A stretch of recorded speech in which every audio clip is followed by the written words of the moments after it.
Our first panel of 2 is our Women of Generations panel. And so just quick introduce Grace and I. My name's Sophie. I'm a senior here, and I am the membership and fundraising chair for our Women in Aviation chapter. Hi, I'm Grace. I'm the vice president for our Women in Aviation chapter, and I'm also a senior. All right, so this panel our idea behind it was kind of bringing in kind of the name generations of women in our industry. We have ranging from cargo, airlines, military, ground instructor for an airline, and I'm gonna let them introduce themselves too. That's kind of the ideal. We'll be asking a variety of questions for them to kind of go through. So if you guys will do the casual, going around, saying your introduction, and then we'll start with an icebreaker. Okay. Good morning, everybody. My name is Carly Namihira. I'm from Honolulu, Hawaii, and I'm excited to be here because I'm a UND alum, class of fall of 2014, and I am currently a United First Officer out of Newark on the Airbus A320. My name is Amy Forbes. I'm a C-130 co-pilot for the 96th Airlift Reserve Squadron out of Minneapolis. I'm originally from Shakopee, Minnesota. I went to Wake Forest University for English, nothing to do with aviation, and then took a hard right turn into aviation post-graduation. Super excited to be here and currently working on my master's in aviation with UND's online program. Hi there. My name is Lynn Tatum. I'm from DC right now. I'm a United 767, 757 captain. I'm also an LCA, line check airman, on that fleet. I went to the Air Force Academy, so my background is military before I went to United. Another thing I do is I'm the chairman, I volunteer for our union, ALPA. I'm the chairman of our peer support program for mental health. Hi, I'm Becky Lambert-Woodmark. I am also a UND alum, graduated back in 2001 from Blaine, Minnesota, and I am currently the manager of flight operations ground training at Endeavor Air. Good morning, I'm Candy Bernskatter. I'm a captain at FedEx on the Boeing 767. I also volunteer at our pilot union. It's the same union Lynn is in. It's the Airline Pilots Association. I also chair FedEx Pilots Mental Health Group for our pilot peer support. I'm also the membership chair for all of the Airline Pilots Association. If you're not familiar, we're the largest airline pilot union in the world, encompassing 38 airlines and 62,000 airline pilots in the United States and Canada. And I did not go to UND. I also have a traditional degree from a non-aviation college. Hi, I'm Sarah Simic. I am an air traffic controller here currently in Grand Forks. I've been here for 4 years and originally from South Texas. And I'm currently the president of the National Air Traffic Association here in Grand Forks. Awesome. Well, welcome. Thank you guys so much for being here. We're so excited to moderate this panel. Starting off, I think I had to ask Carly this yesterday, and she struggled to come up with a word. But our question is, if you could describe how you feel about aviation in one word, what would it be? My word is roller coaster, because it's definitely the highs of your life, and sometimes it is a lot of things to overcome in your life. So it's definitely a roller coaster. I'd have to say freedom. It's pure bliss to be able to fly. I would say fun. I always couldn't believe somebody would pay me to do it. I think I'd have to say thrilling. So no matter if you're up in the skies or you're in a classroom or in a sim, there's something always thrilling about what you're doing for the day. It is all those things, but for me, I'm going to say it's home. It's where I belong. I would say it's interesting because you get a different day every single day. Nothing is standardized. Nothing is the same day in and day out. There's always new things to discover and new things to learn from all aspects of aviation. All right, and for our next question, what is your most rewarding part of your job and why?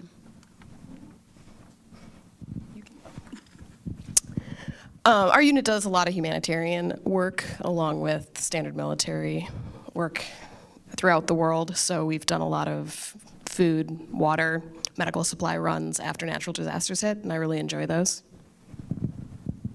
I would say mentorship. I might be on the end of the spectrum of generations, so I've had lots of opportunities to mentor. But even as a cadet at the Air Force Academy, I started being mentored, but then I would mentor the classes behind me, and I've never stopped, and those connections continue for a lifetime. Whoever's next. Carly, you want to go? Okay. I would say the most rewarding part of our career field is not only we get to experience travel and life, but we also get to meet a lot of various people in the industry. Where maybe in the normal day, I think we can actually learn from a lot of other people and also project more about what our lives are and how maybe we can change the industry as well. Sarah, you want to go? Yeah. For me, it's, don't take this the wrong way, it's when you guys go home. When you get the chance to go home at the end of the day, and I know that I did my job and got you all safely, and everything went according to plan, and everything, safety is my biggest thing. So knowing that you guys all get to go home at the end of the day because you landed safely is the best part of my day. Awesome. Becky, you want to go? I guess I would say, especially for you guys sitting in the audience, I get the first hand of you've done all your hard work, made it through school, got your hours, and then show up excited to start your airline career. I have nothing new to add. It's all of those things. It's changing the industry. It's freedom. It gives me days off and, frankly, the money to do the things that I really do enjoy that are in aviation and outside of aviation. And then at work, I'm a FedEx pilot. I'll have between 10,000 and 25,000 customers on my airplane every day. Not 100 or 200 or 300 like Lynn. And that's fascinating. I'm bringing adoption papers to somebody. I'm bringing car parts to the manufacturer. I'm bringing, well, true, horses. I actually just last week carried 5 show jumpers from Orlando to Memphis, and they continued on to Los Angeles. Indy race cars. How do you think those Formula One cars get to Singapore for those races? So you get to do a lot of really cool things, and you're helping tens of thousands of people with every leg, and it's kind of cool. Awesome. So we're kind of going to switch between, or I guess kind of go into expectations versus reality of your careers, just because all you guys, or a lot of you have different or diverse careers here. Looking back to your college years or when you first got introduced to aviation, was there anything that you were expecting that maybe wasn't there, or anything that you didn't think was going to happen and you're just living your dream? Kind of the expectation versus reality piece of it? So I have a really weird path to getting into aviation. My dad's a pilot, so I grew up around planes, loved planes, always wanted to be a pilot. And when I graduated high school, it was 2009, so the industry was really struggling along with everything else in the world. And I had a few full-ride scholarship offers for ROTC, and my dad was like, why don't you pick something that's not aviation? We'll see how it goes, and then after you get your degree, we'll talk again. So I went to Wake Forest for English because I love to write and I love to read. So I was like, this is great. I'm not paying for it. And everybody needs someone who can write. So I'll find something to do, right? And I get to the end of that, and I was working for the university and just kind of like in the world of academia. And I realized that I really missed traveling all the time and being up in the air and being around planes and being around the aviation community. So went home after one of my military trainings, and I was like, hey, Dad, I'm going to go get my private pilot's license, and I'm going to see if I can switch from the Army to the Air Force and go be a pilot. So over the course of the next year, I did just that, swapped into it, and I've been doing it for 4 years now with the military, and I absolutely love it. Like, it's amazing. But the thing that I always tell people is it's not necessarily a straight path, right? Like, you guys are super lucky. You're at an aviation university and you're in the aviation program, so you have a clear delineated path. But in case anyone wandered in here that's not on that path, it's still open to you, right? There's so many ways that you can fly. And it's just, I think, the most beautiful career because you see the world and you get people safely from point A to point B, or you get cargo where it needs to go, and you can help and you can actually have an impact while being paid to do something that you love.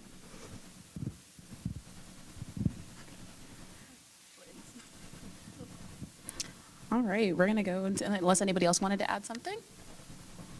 All right, is there anything looking back that you wish you had gotten involved in within college that would have been advantageous to your career now? Looking back at it, I really wish I was more involved with a lot of these aviation nonprofits. Even though I was in Women in Aviation, for example, I really wish that I went to conference, and I got to network. Like a lot of people, I think, in the university, especially coming to North Dakota, we have so many opportunities, but yet I don't think we took, when I look back at my college career, I didn't take full advantage of all the opportunities that the college offered. And I really kind of regret that, because I do look at a lot of my friends that were networking from, college years and stuff, and they made it to mainline super fast. And I kind of, regretted it after the fact. And I think going to a lot of these conferences or going to, get more involved with these nonprofits, you really start to kind of open your scope and really, I guess, realize how the industry is and, what can you do as a person and individual to maybe improve the industry as well. I would like to expound on that. So coming from a military background, I was really focused in my route and my path and didn't even consider, because I just waited when that time came. And then events changed, and all of a sudden I needed a new job, and then everything just happened. But I think if I had been more aware, maybe even just online interactions, that I would have been more knowledgeable, and I think knowledge is key, and you can make a difference. I think I've surprised at how many people will actually listen to my past experiences and my suggestions for the future, so knowledge is the key. I only have one real regret. I'll say it in a moment, but Women in Aviation didn't even exist when I got into aviation. I'm also in Lynn's area of the spectrum of the generation at the top here. And they hadn't even been formed yet when I started flying. And I didn't know any pilots, and no one in my family was a pilot. And my advice to anybody out there, if you do not have your friends and family supporting you, it's okay. You can still do it, even if somebody's telling you you can't. You just ignore them. My big regret, though, is I let my flight instructor ratings expire.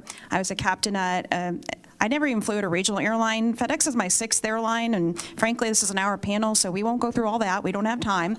But I was flying a Metroliner, if you're familiar, a 19-passenger turboprop. It's a 121 carrier. I was a captain, and I was going through upgrade, and I just didn't have time to do it. Remember, the internet wasn't a big thing. You didn't do that stuff online. You mailed stuff in. You went in person, things like that.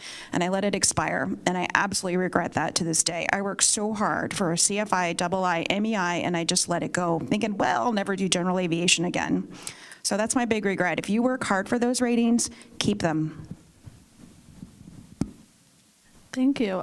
This is kind of, I would love to hear from kind of everybody. Here as college students within the aviation field, we hear, oh, the industry's booming, it's a great time, everybody's hiring. But since all you guys are kind of at different spots, cargo, airline, ground trainer, everything like that, could you give each of your perspective on where you think the future will go within maybe the next few years? I know it's kind of hard to tell what it exactly will go, but for us college students kind of getting close to that field and that time, where do you see it kind of going in the next few years?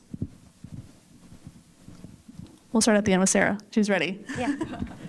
So specifically with the FAA for air traffic, it's been since 1980s we had the big strike where we lost a lot of controllers and they had a big hiring thing. And so we're coming out to the end of the people that got hired post-strike are about to retire. So I imagine over the next couple of years there will be a huge hiring for FAA for air traffic. Currently, I don't know a single facility in the nation that's staffed 100%. COVID kind of pushed that back a lot, but I would anticipate we need air traffic controllers bad. Even here in Grand Forks, I think we're sitting at about 60% of our staffing. So it's a good time if you want to go into air traffic. You can just go right down the line if you want to go, Candy.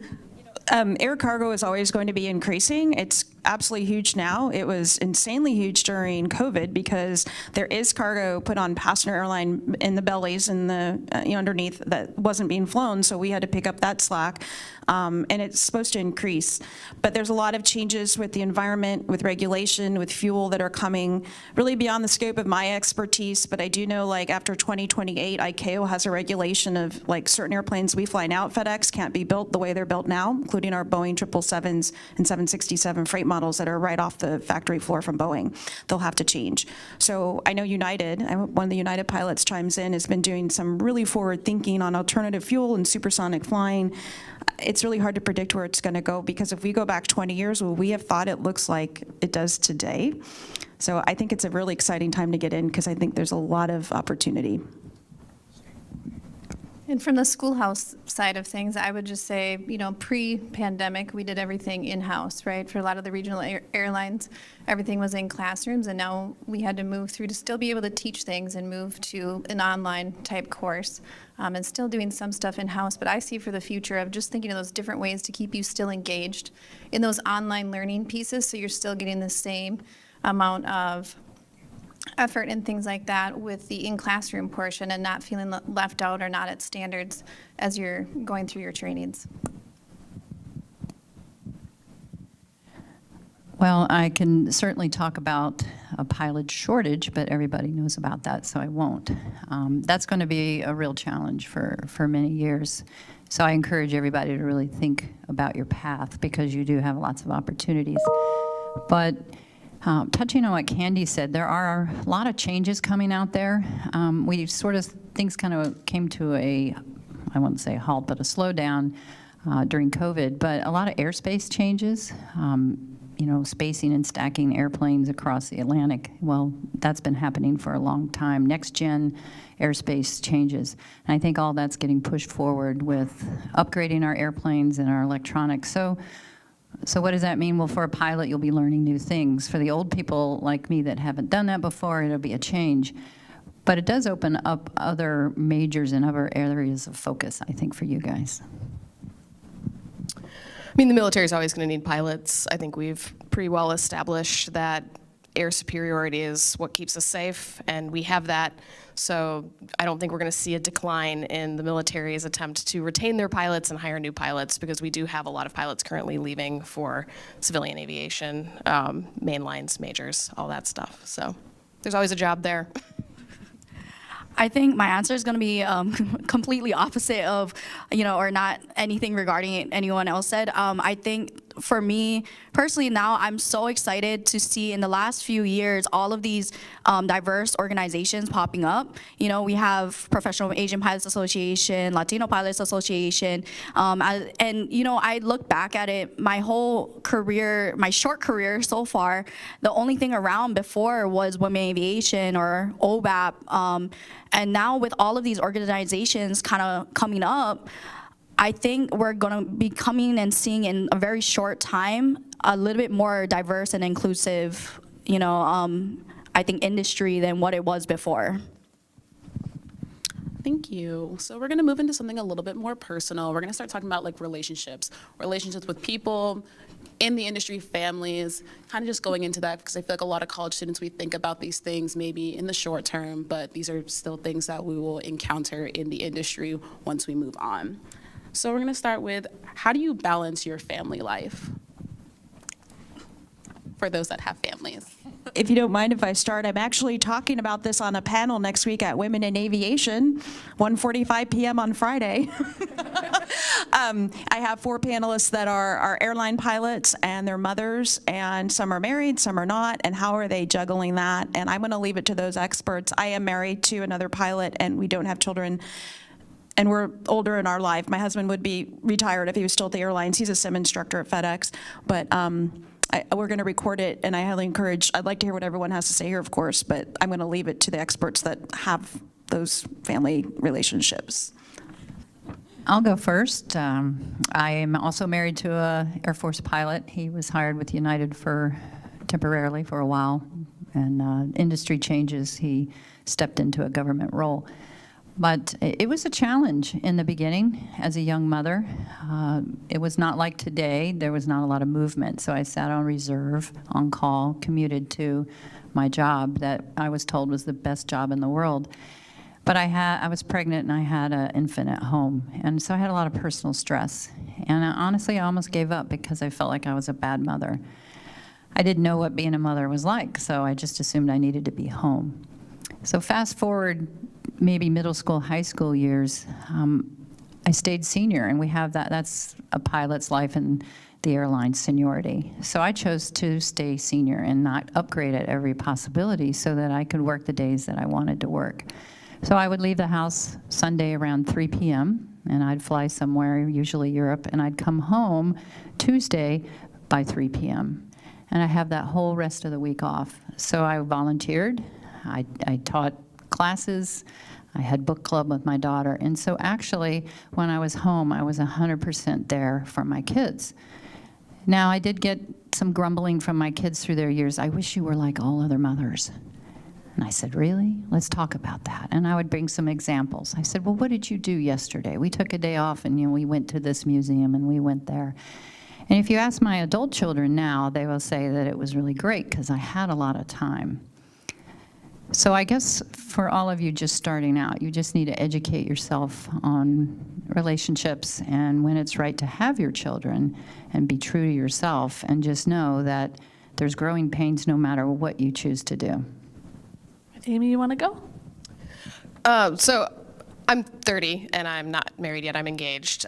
My fiance is a brewer, so also nothing to do with aviation, but is very tolerant when I regularly am like, hey, instead of going and doing something with our friends, let's go fly the little plane, and sits there while I do touch and goes for 3 hours. So it's always good to find someone that likes what you like, but I think a strength that we have is we're both very independent people and we have our own hobbies and things that we like to do. So even though I'm gone a lot, it's not a deal breaker, right? Like, you just have to make sure that whoever you are getting into a relationship with is on the same page of what you want from your life and what you want to do. And we both want to travel, and we both want to see the world and do a bunch of cool stuff. And if that means I have to be gone more than someone who has a 9-to-5, we're both on the same page that that's good. So I would just say I got to step outside of aviation for a while because, like I said, I graduated in 2001, and shortly after I left for an airline, I got sent home, thanks to September 11th, and got to look at a different side of things and stepped out of aviation. And I would just say, from the points of the current aviation and the other job that I was in, it's stressful no matter what you are as a parent, not even as a mother, but as a parent. And I think it really is up to you. You have to have that support system, whether it's other family members, the person you're married to, seeing, dating, things like that. I don't think being in aviation makes it that much more difficult, because I think in today's world, there's just a lot of stress with everything going on, from social media events to, what's going on, hopefully with the pandemic ending. So I would just say the biggest thing is make sure you feel supported, and sometimes that can be your best friend, your neighbor, but I don't think it matters, to be honest, since I was outside of the world for a while. Whether you're in aviation or a different job, you have to feel supported in whatever it is that you want to do. All right, Sarah? I'm married, been married for too long. 15 years. And I have 2 kids. They're 14-year-old twins. And so I think the biggest thing for me is, like you mentioned, your kids saying, I wish you were like other moms, and then you have the discussion with them. You have an open line of communication with your kids, your spouse, whoever your support is. Because when you go through training, you want to immerse yourself in training. Think about studying here at the university. You kind of get into it, you get tunnel vision, and you just focus on one thing.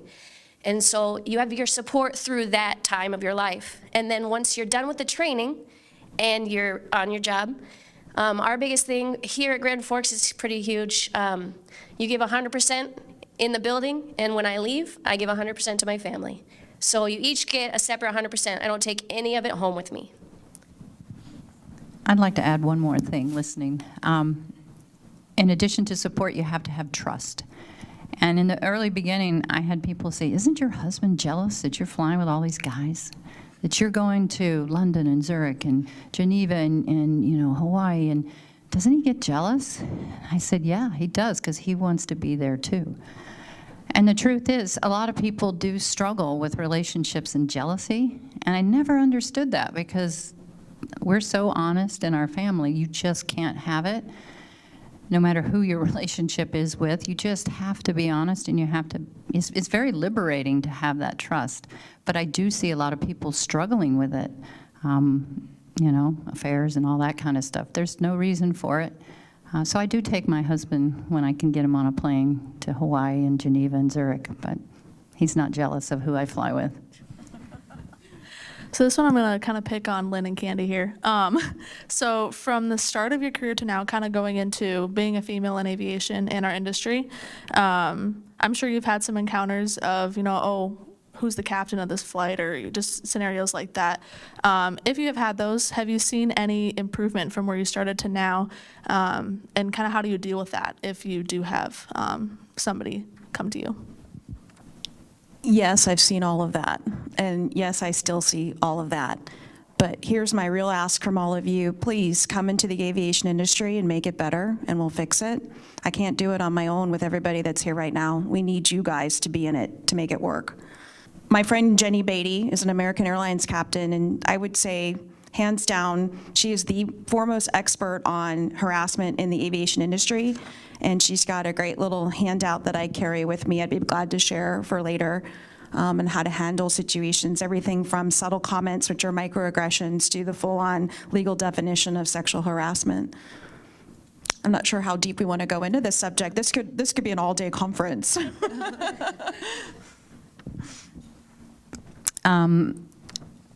I could tell a bunch of stories, and we could talk about those later.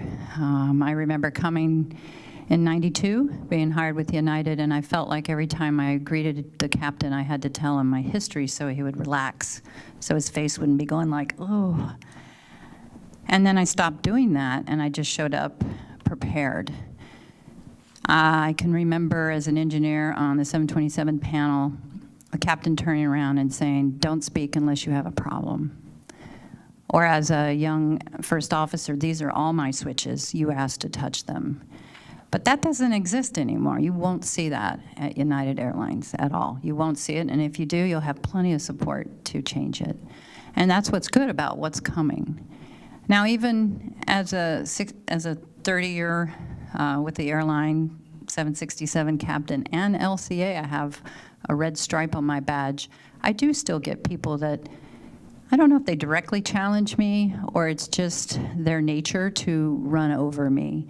And I let it go for a little bit, but then I do have to stop it because it's up to me to stop it there, like all of us, and enforce what's right. And I actually see it, say with fuelers, they'll come up to the flight deck and they'll hand the receipt and they'll ask questions to the man in the cockpit.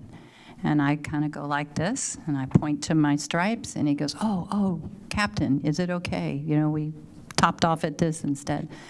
So I take the time to very politely and professionally correct them.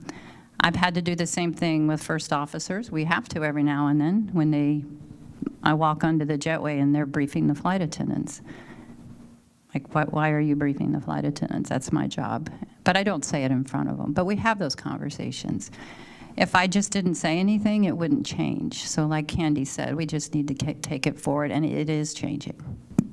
Thank you for explaining those experiences so we can everyone has is able to think on those things as we go into the industry. And kind of bouncing off of that, we're going to talk about how do you think flying with the opposite gender has had an impact on your flying career? So the military has a lot of guys. I had one female instructor pilot throughout my time at undergraduate pilot training. She was amazing. She's a C-17 pilot based out of Hickam in Honolulu, and we're friends to this day. I would not be where I was without her because there's so few, right? So you just get that extra hey, do you need any help? Do you have any questions that you wouldn't normally get because you're with a bunch of guys and they've got kind of a bro club and you have to break into it. So there is still a lot of differences. I will say though that a lot of the guys, especially millennials my age, are very much on the same page of we have to support each other and boost each other up. There have been a couple instances where we've been out and I've encountered things where we were out for dinner one night and the guy could not fathom that I was also a pilot along with the rest of my group of co-pilot guys. And rather than me having to go to bat for it, they all went to bat for it. And they were like, come on, man, it's 2022. Obviously she's a pilot. She's with all of us. She's telling you about the plane. Leave her be, right? But in the industry, you just have to reach out and look for people to help you and make those connections and make sure that you are advocating for yourself when no one else will, and then finding people to help you advocate. And kind of a daunting process, especially when you're really young and in college or really new in the industry, but it's just something that you kind of gotta like grit your teeth and do it, and you will find a lot of people who want to help you. And everyone in women in aviation has been beyond phenomenal. Like that was when I first came back I had deployed with the Army to Afghanistan for a year, and I had come back and just gotten hired at my reserve unit, and I was like, well, I know nothing about the aviation industry aside from like what my dad has told me, so I'm gonna go to this WAI conference.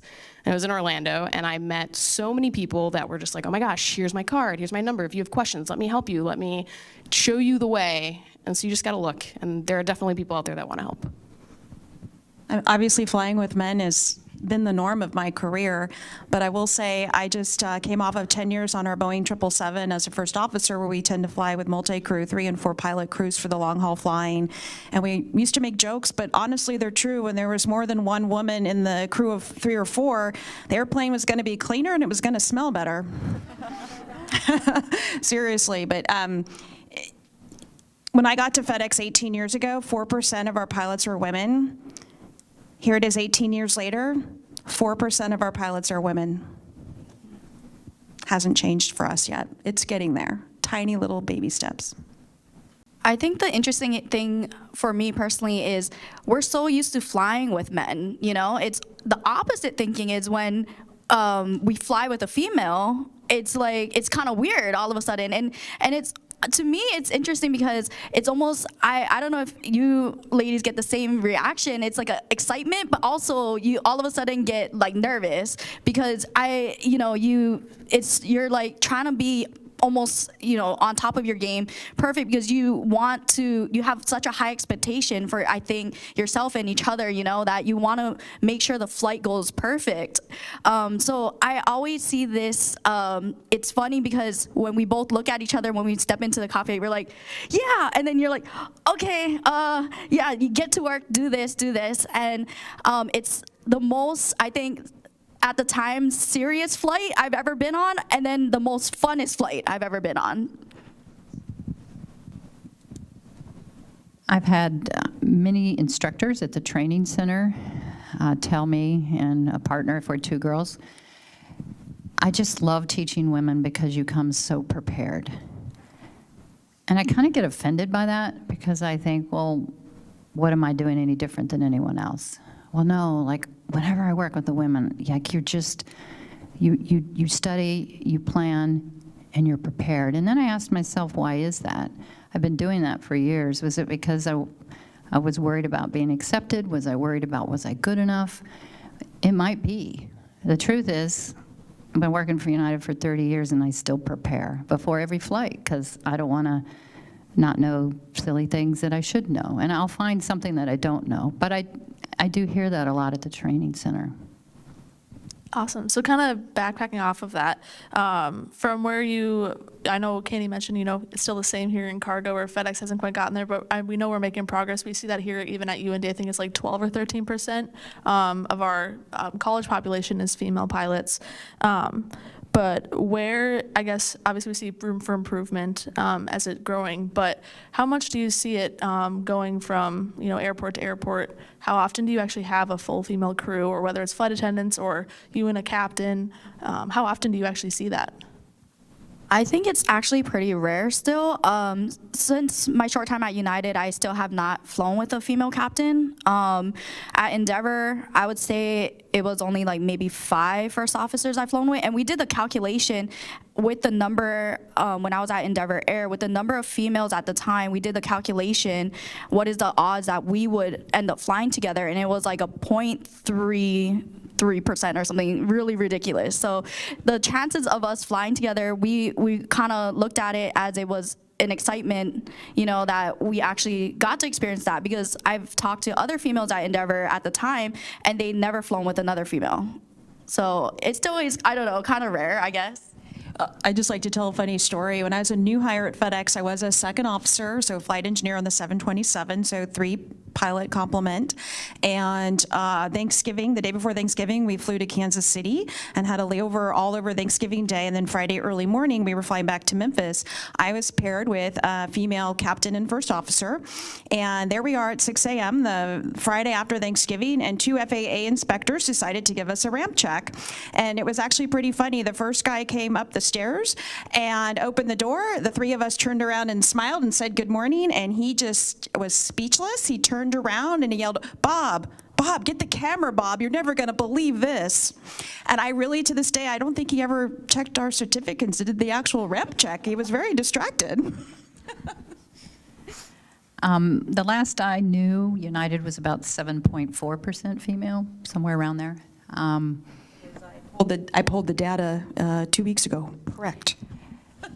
Since I fly international and there's a 3-crew complement, I do see quite frequently that, and also my base, there's, I don't know why, but there seem to be a lot of females. So I do see at least another one. All female crew, very, very rare. Thank you. Kind of building off of that, how have you seen, for those who have had a longer career in aviation, how have you seen things change from when you first started to now? I guess I'll say, it must be my word of the day, but I would say more supported. I mean, I think when I first started, you had to find your own advocates, as Amy would say. And I think now, even in a leadership role and different things, people are more apt to support, I think all, not just women, but I think all from all of our different backgrounds. And I think that's great. And we even sat here today with all the different organizations being here, and I think that's a great opportunity that we have room to grow and just show everybody support, not just women.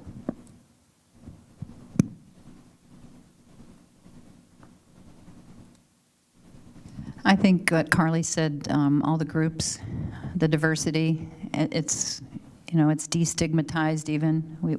It's accepted, and that's great, and it's only going to get better.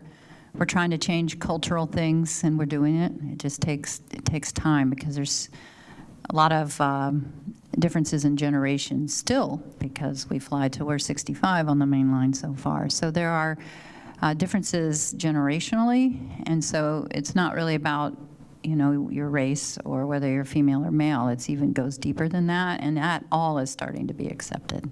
I have another question kind of backpacking off of that. So we have students, faculty, staff in here in the room today.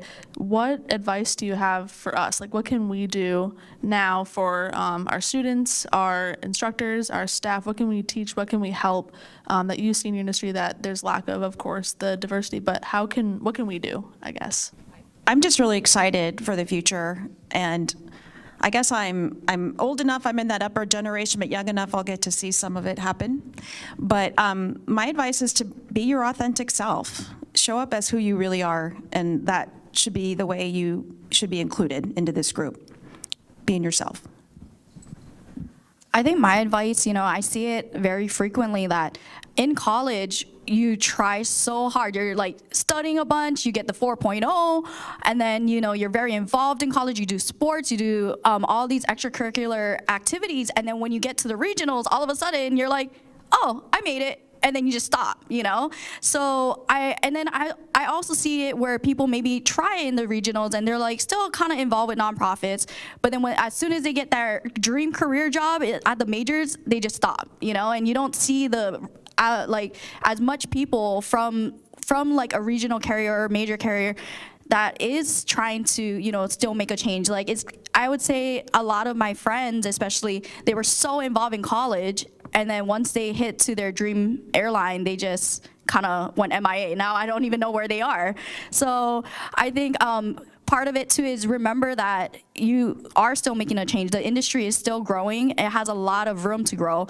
And when you do get to your final destination where you think you want to be, don't stop advocating, don't stop volunteering, keep going to conferences, keep, doing stuff like what everybody else sitting here is doing too. I think it does make a difference for the future, and it does encourage a lot of the younger generations after you as well to still continue. I think what Carly also meant to say was volunteer. So you could volunteer for management, well, not volunteer for management, you could volunteer for a union, you could volunteer for high schools, and There's lots of opportunities for that. Congressional outreach will ask for your help. One thing I would like to push, I've said it a few times, is be professional. If you doubt if you have the qualifications, you don't. If you're hired, you have them. But be professional and be prepared, and then you will keep your confidence. Thank you. Kind of going off of that as well, what do you think students here currently can start doing to kind of help with that path and kind of being inclusive and having that diverse background here at UND? I think one of those things, and something you guys do very well here, is that at this university you have a lot of opportunity to diversify the aviation information that you get. So whether you want to be a pilot or air traffic or maintenance or administration or anything, it helps to know the other side of it and to know, like, I know what you're looking for when you talk to me and you know what I'm trying to get you to do. We have a better communication. So try everything. Don't take it for granted. It'll help you in the future no matter what option you choose. And in my case, I wanted to be a pilot, and I did not want to be a controller, but I fell in love with it. And had I not tried that, I would have never ended up in this position. I guess kind of off of that, we have all of these diverse groups, not only just in aerospace, but how do you see, because, airline takes a team, and we have business, we have lawyers, we have all this sort of stuff. How do you kind of see that come together as far as with UND, we have all these majors. How can we advocate not just for aerospace students, but for the whole campus? This is kind of a complicated question, but if you have an answer for that. Just get them involved in events together, get them to socialize, find common things between people, and you'll bring them together to where you can work better in the future and start bridging those gaps between the agencies.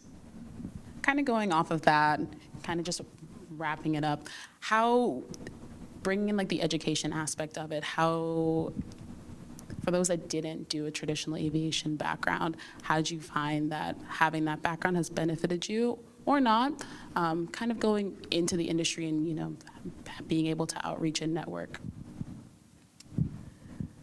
Well, my dad kind of makes the joke that I'm basically a multi-tool because I can fall into any role and make it work. I went to college on an Army ROTC background, and I spent 4 years with the Army. I deployed with the Army, and then I switched to the Air Force, and I did my stuff with the Air Force. And I was varsity archery coach in college and post-college, and then I was the coordinator for campus recreation, and then I was working for the English department. So it's one of those things where I might not ever use any of those skills again from college, but I've got them there if I need them, right? And it's just, I had a lot of fun with it. It was a really great path. I met a lot of great people. I had a lot of amazing experiences that I wouldn't have otherwise. And I think that a lot of times, especially like growing up in like the 90s and the early 2000s, right? Like, you're gonna go to college, you're gonna get a degree, and you're gonna get a job, and you're gonna make a lot of money, and life is gonna be good, and it's all gonna work out. And then we all watched it kind of not work out for a while, and like everything was pretty stressful, especially you walk out of college and you've got, for a lot of my friends, a ton of debt, and there are no jobs. And I was lucky and I walked out with my scholarship, so I had no debt, but there also still weren't a ton of jobs. And with that, I think especially for this next generation coming up, don't pigeonhole yourself too much, right? Like, there is this path, but there are a lot of other paths. And something may happen, something may come up, you might find that you're super passionate about something else. Don't be afraid to flex, right? Like, be flexible and take kind of what life gives you. And if you have an amazing opportunity where you're like, oh, this might, detract the plan, it might, but you can always track back to the plan. You can find a different way to the path that you were on if you decide that the little offshoot you didn't work out. Because it's always like this fear of time, right? Like, I remember when I was younger and like in high school and college, I always felt like there was a ticking clock and I was running out of time and I had to be in everything. I had to get like the perfect grades and be super involved because I needed to check all these boxes or I was gonna run out of time and then I was gonna be unhappy, right? You make yourself miserable when you do that. When all of a sudden you kind of let go and you keep working hard and you keep taking the opportunities that are presented to you, all of a sudden now you're like, I'm enjoying what I'm doing and all of these things have opened up to me that otherwise I would have never experienced, right? So don't pigeonhole yourself. take every opportunity that's given to you and do what is right for you, right? Like, you can get other people's opinions, but do not let anyone be like, oh no, that's dumb, you shouldn't do that if it's something you really want to do. Just go do it. Worst case scenario, you can go do something else. So I also have the non-aviation degree. I went to the University of California at Berkeley. I'm from Northern California. My dad's also a Cal grad. And I actually changed my major the fall of my sophomore year because I took a geography class that I absolutely loved. And I have my degree in geography. So it is pretty relevant to my job nowadays, but it's the things I enjoy outside of flying, and it is part of flying, geography and maps. I'm that geek that can stare at the map for hours and think it's the neatest thing ever. But I changed my major. The class I was in was called political geography, and here's the history trivia question I'd like to ask the audience. What major event happened in Europe in October of 1989? I know most of you weren't born yet. I know Beth was. That's what I'm thinking, yeah. The Berlin Wall came down and Germany reunited. And I was in this political geography class where my professor was an expert on that. And he didn't even see it coming. It was fascinating. It was interesting. There's no job or money involved in it, but boy, I sure like to read about stuff like that. And it was just an interest for me.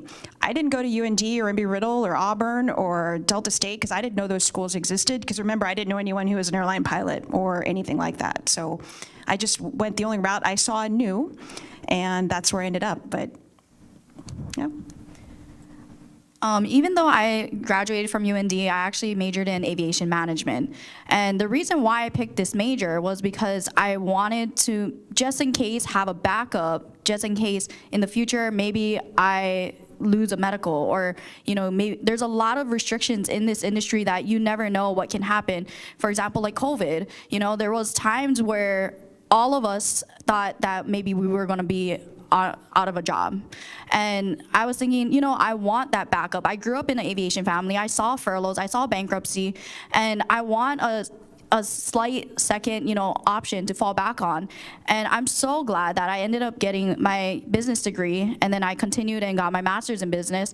And one day I still want to be CEO. I don't know how to get there, but I still want to go there.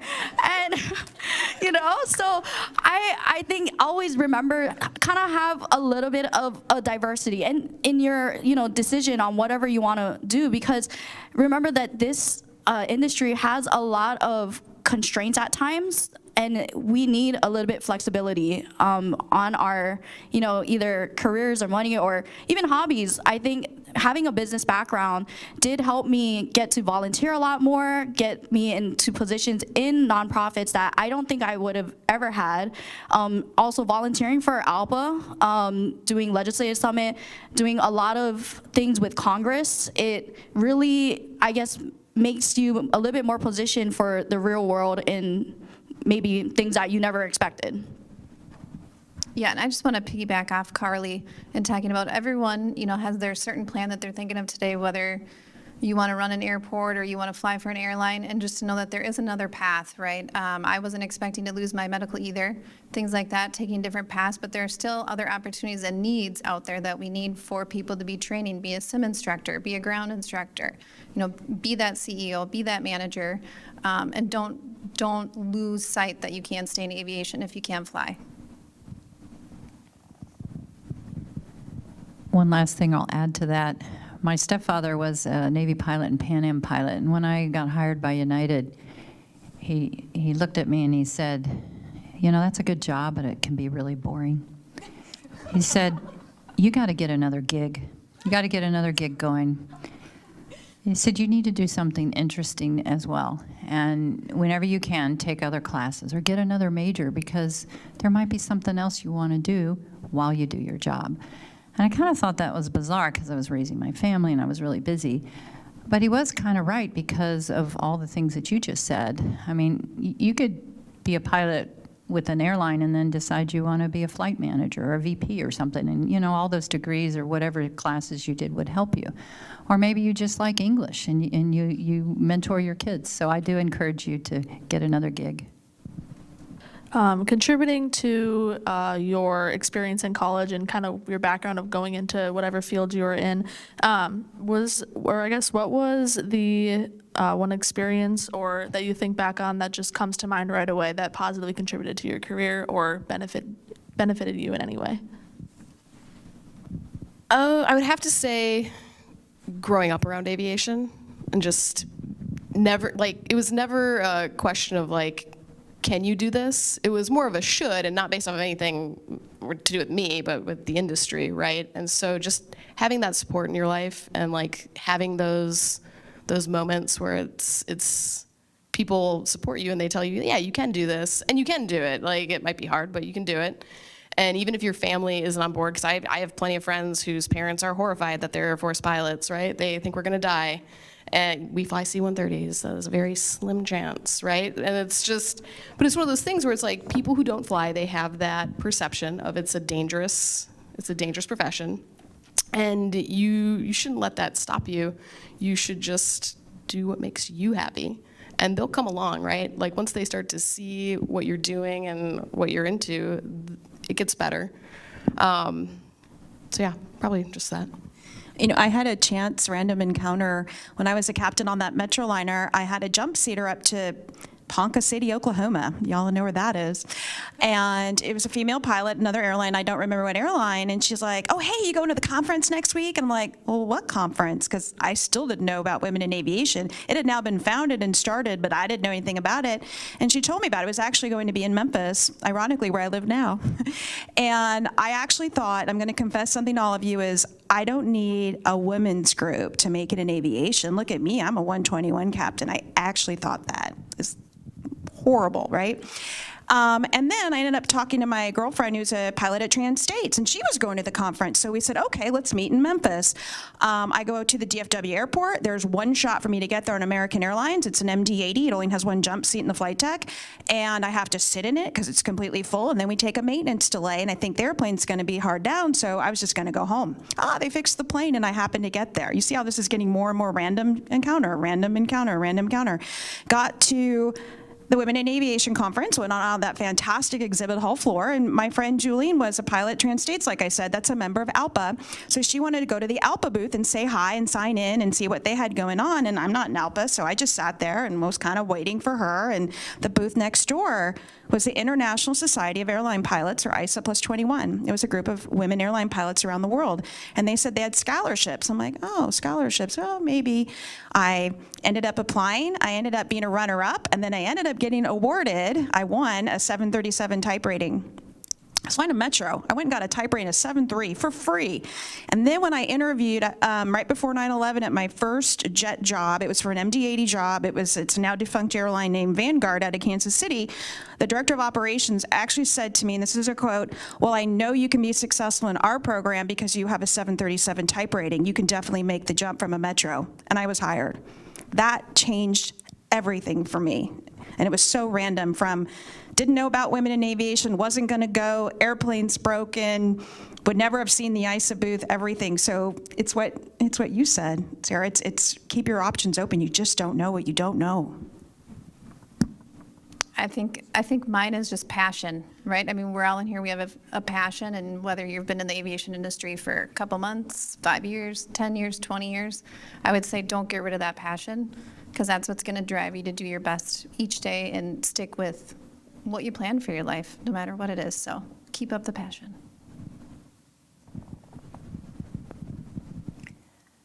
I think one thing that I could add to all these great responses is a lot of times we're asked about the barriers that we had to overcome.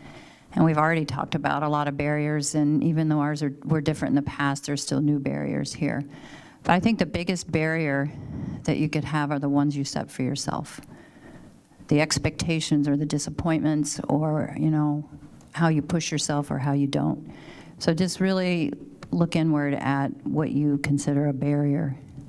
Make sure that's right on page. Thank you. Kind of building off, like you said, the barriers, how do you overcome, or strategies that you've used to overcome those internal barriers that you've placed for yourself? Guess I said it. I think we're pretty tough on ourselves if we consider ourselves a minority, because we worry about acceptance. I saw it in my daughter, I saw it myself, and I see it in people that I mentor. And I want to say, you know, you do a great job. You are a good pilot. But they doubt themselves. I doubted being a good mother. And I think if you're in this program and you're sitting here in this room, that you have what it takes because you're using forethought and you're being passionate. So just identify what are your buttons, what are your barriers, and there's plenty of resources to overcome them, and it starts with support. I read something recently that really hit home for me, and it was when you're talking about barriers and stuff that you have for yourself. It said, take a look at everything that your mind is telling you and ask yourself if you would tell that to your daughter, or what you would do to a person that said that to your daughter. And it really hit home for me with like, it's not acceptable to treat myself in a way that I wouldn't treat somebody else. So just be easier on yourself, be nicer to yourself. And in aviation, if you do something wrong, pretty much everybody's quick to tell you you did something wrong. But I know, like, specifically at this facility, we get busy with you guys a lot. And we have busy sessions and we have busy times. Every once in a while, a pilot will reach out and say, good job. But what you don't see is that we have a team of 6 of us up there, and we're very quick to say, hey, good job. You did a great job. Thanks for your help. We're a team up there. And that team can help just bring everything together and boost that confidence. But overall, just be nicer to yourself. My next question was going to be one piece of advice, and you guys are doing a really good job of that right now. So do any of you, or any other of you, have any advice to add to us, you know, us in this spot of going through training? You know, we have a lot of learning plateaus, and I just started instructing. I know for me, I'm struggling with my new private pilot student. How do I change my teaching to make it better for my student? We're constantly overcoming these little things or big things in those next steps. Any other advice to add for the students or even staff and faculty for teaching and that sort of stuff? I think a really great word is listen, which I think we need to listen to ourselves, listen to others, listen to our students. And then I think from there, then you can kind of make a step moving forward. But I think too many times we already have things in our head, or the media tells us things, or we're just assuming we know something. But I think if you actually sit down and listen, which as a mom of 3 teenage boys is very difficult to do, that is like a key thing that I've been hearing in different roles and meetings I've been in lately, is just take the extra 2 seconds and listen. You know, I gave you guys most of my gems, but I'll give you one more, and I mean this in complete seriousness. Wear sunscreen every day. Especially as pilots, we're at a higher risk, especially when you get to the airline levels, and then you have cosmic radiation, which isn't even when the sun is out. Wear sunscreen every day, and you'll never guess that I'm 52 years old, because I do. So I have some advice for you and anyone else. Debrief and positive feedback. So what could I have done for you to have been better prepared for this panel? What could I have done for you to get that point across in the pattern? You seemed confused. And some people are resistant to that because it thinks, you know, we're vulnerable if we admit that maybe we didn't do something right, or if somebody says we didn't. But United, we have a required debriefing now. We pre-brief, that's been required for years, but now we have a required debrief after every flight, and a lot of people didn't like it at all. Military people did because it was something they were required to do. But after a few years, it's become accepted because you actually will fail if you don't now. But what I actually use it as my marriage tool. When we're fighting or when we're arguing, I say, well, what could I have done better to get the point across that you should have put the trash out earlier and you would have missed the truck? But I'm just kidding. I might do that. But seriously, really engage and ask what you could do better. I do it with the flight attendants, and they're speechless. You know, what could I have done better? You know, what was missing for you? And sometimes they say things that's kind of hurtful, but I ask for it, and then I think about it, and I try to make a difference. Yeah, kind of piggyback off of what Lynn said, something that I saw that was very different kind of at United specifically is that everybody is so encouraging, you know, and I was just watching a psychology video on this that, you know, the more encouraging you are to other people, you know, the better that you and them are gonna do. It's a little bit more positive feedback versus always negative. And now I look back at my time instructing and all of that, and I totally regret being so harsh on like myself and my students.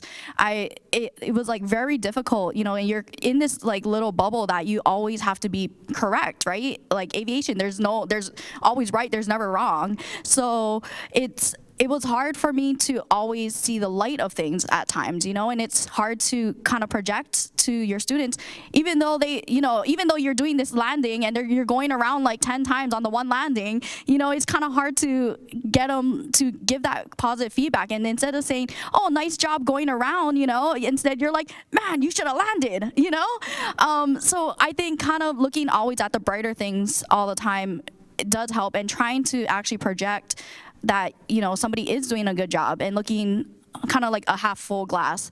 My other thing that everybody got to write this one down because I totally regretted this, is definitely check your logbooks, double, triple check them, because when you start applying for the airlines and moving on, I was missing signatures on the logbook. It was a mess trying to track all of that down. And also write down all of your stories, for interviews.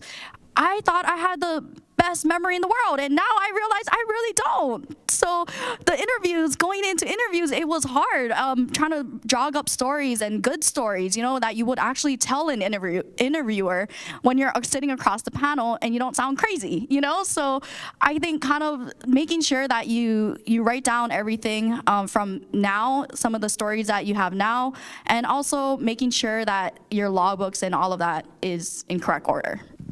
I think another thing is if you need to ask questions, I know that in the position you're in the university, you see the professional people already working, it might seem intimidating, but as you can see from this panel, we're all just people. And I think everybody involved in the aviation industry is just people. So as much as I said, support is important, all of that is vital to you succeeding in the aviation industry. If you need me to answer a question for you and provide that support for you in a situation, reach out. If you don't ask the question, though, I don't know it's there. I can't help you. So I see that a lot. And if you don't ask the question, I don't know. If you ask the question and I can't, I maybe be able to point you in the right direction. But you have to ask the question, or we don't know. Don't be in a hurry. That's really hard to say to you guys right now because you're trying to get your line number. And that you've heard stories of other people before you. In my whole career, I've heard stories of people who got to be a captain before I did, or who upgraded, who are making more money, who are picking up more premium trips. And you get caught up in that, and you start feeling like you don't like where you're at because look at where someone else is. When I was in the military, I wasn't intending to get out, but the Air Force was allowing people to get out. But when I was in the military, all the old captains and lieutenant colonels were bitching and griping about the situation. They were tired of the military life, and they were tired of being told what to do. They couldn't wait to go to the airlines. They couldn't wait to go to the airlines. The airlines weren't hiring that much, and the few that did make it, and we all wanted to make it. And then when I got to the airlines, everybody was bitching and complaining. And I thought, what? They're bitching and complaining because their pay scale wasn't like Delta's pay scale, or they didn't get the time off, or their work regulations, scope. I don't know if you've seen that video. That's pretty funny. So I took a step back, and I'm like, God, everywhere I go, everybody's complaining. Is that a pilot trait? But really, this is something that's different right now, is that everybody's in a hurry to get your ratings, to get your line number. And the truth is, this is your life and your time. When I look back on pilot training, it's the best year of my life, and I'll still tell you all the stories. Don't skip out on this time. If you take an extra semester to study something else, to get an extra degree, do it. You've got a long time. Look at me, 30 years with United. I mean, you've got a long career. I didn't get hired till I was 30. And I wouldn't have changed a thing. I stayed senior. Think of all that money I didn't have because I didn't upgrade.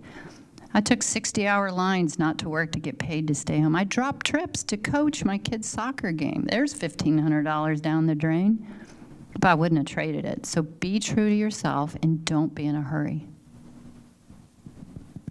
Thank you. Thank you so much for that.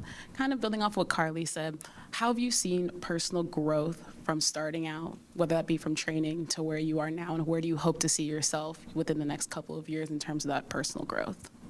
I would have to say doing things that are stressful and difficult when you are stressed and nervous about it with a lot more poise and confidence. It's one of those things when you kind of first start out and you're just kind of, you're scared and you don't want to do it because you're like, well, what if I fail this thing?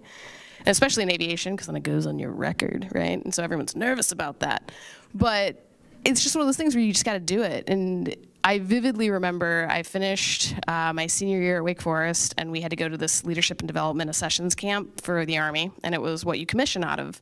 And if you don't pass this camp, they throw you out, and then you owe them a lot of money. And I was very nervous about this camp because it was like, you know, you have your one shot to do this. And I locked myself in the family bathroom in the Seattle airport and called my dad, who has probably heard me cry twice in my life, and had a complete sob fest on the phone, just like total meltdown, so scared. I was like, if I fail this is gonna be a bummer. Like, that was a lot of money, and I don't have that money. And he was like, you're gonna do fine. You are your own worst critic. Just go do it, be scared while you're doing it, and you're gonna do great. And so everything from there on out, it's just that. Like, yeah, you're nervous, you're scared, just go do it, and it's going to work out, and you're gonna figure it out.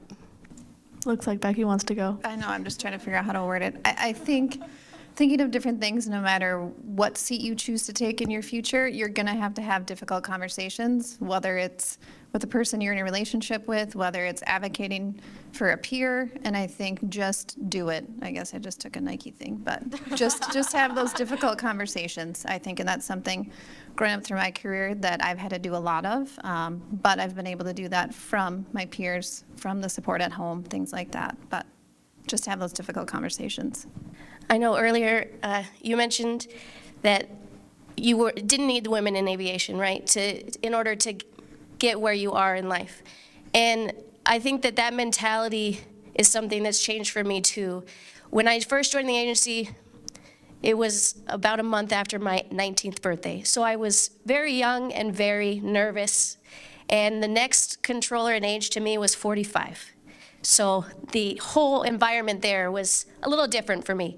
But I took the help in the long run. I think it was my dad that told me, take the help, because then now where I'm at now, I can give that help on to you.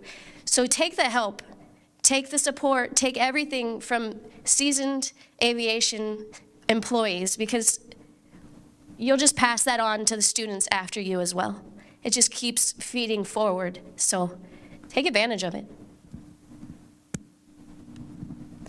Awesome. Well, we actually will have to wrap up our panel here. So if you have any questions individually for any of the panelists, they'll be around today to ask them anything you'd like. But we just wanted to take timely speaking on behalf of both Grace and I thank you so much for joining us today on our Women of Generations panel. And yeah, thank you. Give a round of applause.